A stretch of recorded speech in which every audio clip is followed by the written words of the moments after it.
The gentleman from Massachusetts reserves. The gentleman from Kentucky is recognized.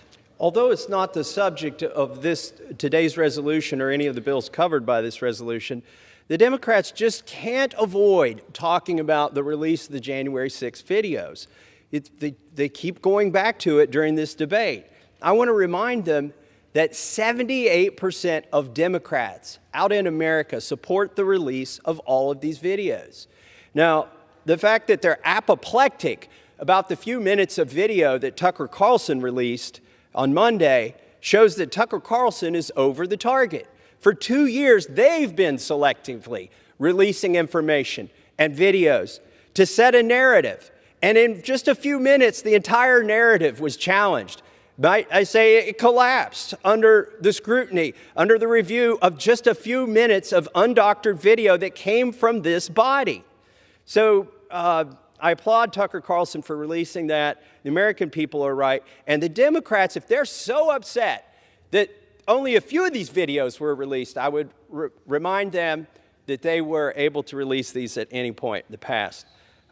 Moving on to something that is the subject of this resolution, I want to talk about the repeal of Joe Biden's 2023 WOTUS ruling, Waters of the U.S. ruling. This is, like I said before, it's Groundhog Day again. Under President Bush, we had one set of rules that farmers and home builders and landowners came to understand. Now, they were a little hard to comply with because every division of the Army Corps of Engineers might interpret them differently, or different states would interpret them differently, or different bureaucrats at the EPA would interpret them differently. But then Obama came along with a rule to expand the definition of waters of U.S. And then Trump came into office and the rules changed again. And now Biden is here trying once again to change the rules on what are the waters of the U.S. The farmers and home builders I talk to, they don't say we don't want any regulations. Nobody in this body has said no regulations is what we want.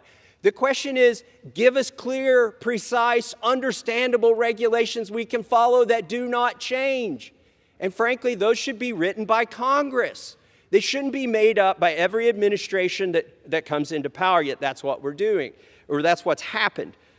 Today, we're talking about repealing those onerous changes and unclear changes. For instance, Susan Bodine testified in front of the Transportation and Infrastructure Committee this year on this topic, and she talked about the significant nexus test that they apply in WOTUS 2023, Waters of the U.S., to support expanded jurisdiction under this rule. The agencies now claim that isolated water can affect the biological integrity of navigable water.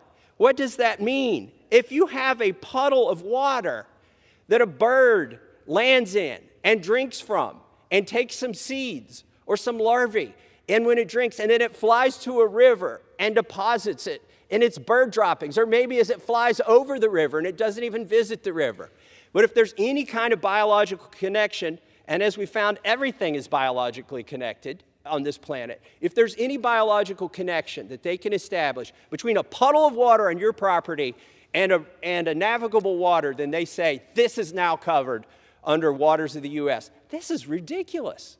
This is ridiculous. The only certainty that our farmers and our landowners are going to get from Biden's 2023 WOTUS rule is the certainty that if a raindrop has fallen on your property, a government agent will show up someday and tell you what you can and can't do with that property under this rule. So that's why it's important for us to repeal that, and that's why this resolution is so important. And I reserve the balance of my time. The gentleman from Kentucky reserves.